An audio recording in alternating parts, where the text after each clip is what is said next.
Hello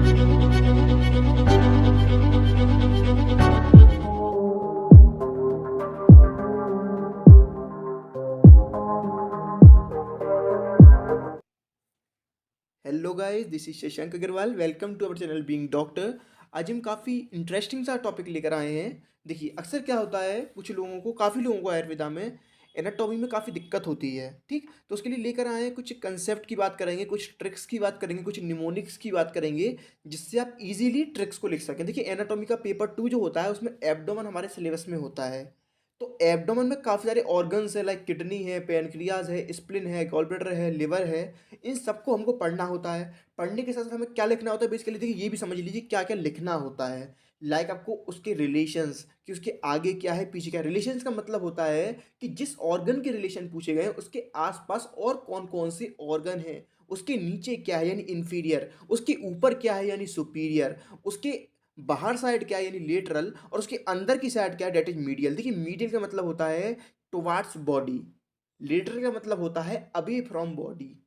ठीक है, literal का मतलब क्या होता है, अवे फ्रॉम बॉडी। मीडियल का मतलब होता है टुवर्ड्स बॉडी। सुपीरियर का मतलब ऊपर, इन्फीरियर का मतलब नीचे, एंटीरियर का मतलब आगे इन फ्रंट, और पोस्टीरियर का मतलब पीछे यानी इन बैकवर्ड डायरेक्शन। ठीक है, तो आपको ये सब रिलेशन लिखने होते हैं। जैसे फॉर एग्जांपल मैंने लिया गॉल ब्लैडर या स्टमक, तो इसके आगे क्या है, इसके पीछे क्या है, इसके लेफ्ट में क्या है यानी लेटरल में क्या है। लेफ्ट का मतलब लेटरल नहीं होता वैसे, कि मैं सिर्फ समझाने के लिए बोल रहा हूँ, क्योंकि जो स्टमक है इसकी लोकेशन क्या है, लेफ्ट साइड में है। ठीक है, आप देखेंगे तो स्टमक आपको पता है लेफ्ट साइड में है, तो यानी कि अगर आप स्टमक के लेफ्ट साइड में मूव करेंगे तो आप बेसिकली इसके लेटरल पार्ट में चले जाएंगे, जबकि अगर आप स्टमक के राइट साइड मूव ऑन करेंगे तो आप मीडियल साइड में जाएंगे। ठीक है, तो देखिए, एक टेबल लेके आऊँ, लाइक किडनी सबसे पीछे होती है। किडनी, ये आपको याद करना है, किडनी सबसे पीछे, फिर पैनक्रियास, फिर स्प्लीन। देखिए, पैनक्रियास के साथ ही स्प्लीन अटैच्ड होती है। पैनक्रियास के साथ ही स्प्लीन अटैच्ड होती है। पैनक्रियास के आगे स्टमक, फिर लिवर। तो आपको याद करना है KPSL। क्या याद करना है, KPSL।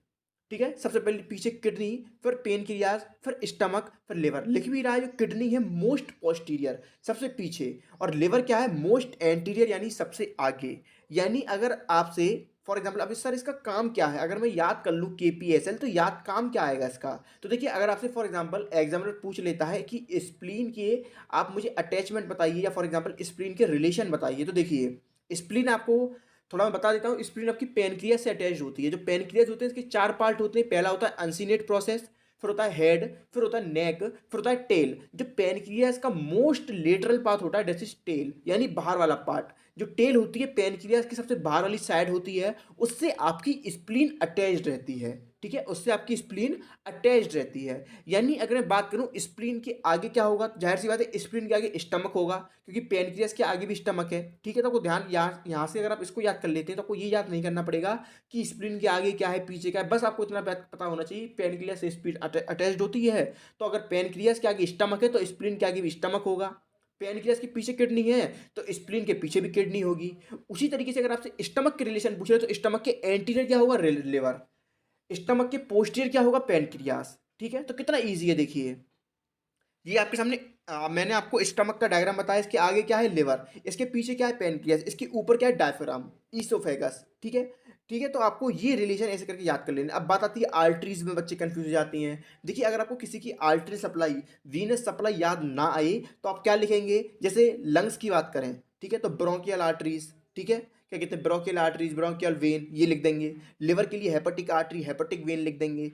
किडनी के लिए रीनल आर्टरी, रीनल वेन लिख देंगे।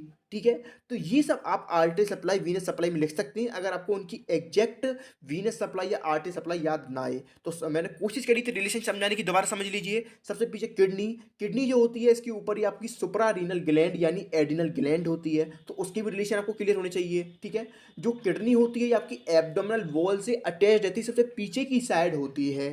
तो किडनी के आगे क्या है, पैनक्रियाज। यानी अगर किडनी के रिलेशन की बात करें तो किडनी की पोस्टीरियर में क्या होगा, एब्डोमिनल वॉल होगी।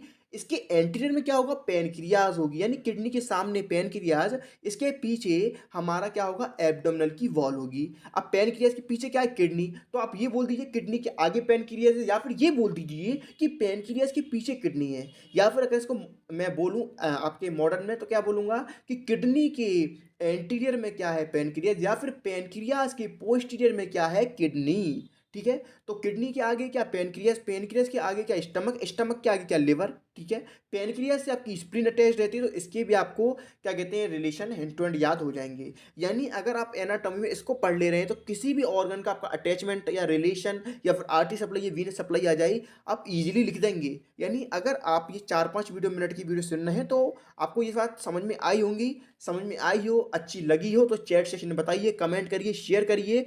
और वीडियो अगर इसी टाइप की चाहते हो तो बताइए मुझे किस टॉपिक को आपको कठिन लग रहा है, मॉडर्न एनाटॉमी में, फिजियोलॉजी में, किसी भी सब्जेक्ट में कुछ भी कठिन लग रहा है, कैसी वीडियो लग रही है, प्लीज़ अपने रिव्यू दीजिए। आपके रिव्यू बहुत इंपॉर्टेंट है हमारे लिए। ठीक है, टेक केयर, मिलते हैं जल्दी ऐसी प्रकार की एक अच्छी सी वीडियो के लिए। तब तक के लिए थैंक यू टू ऑल।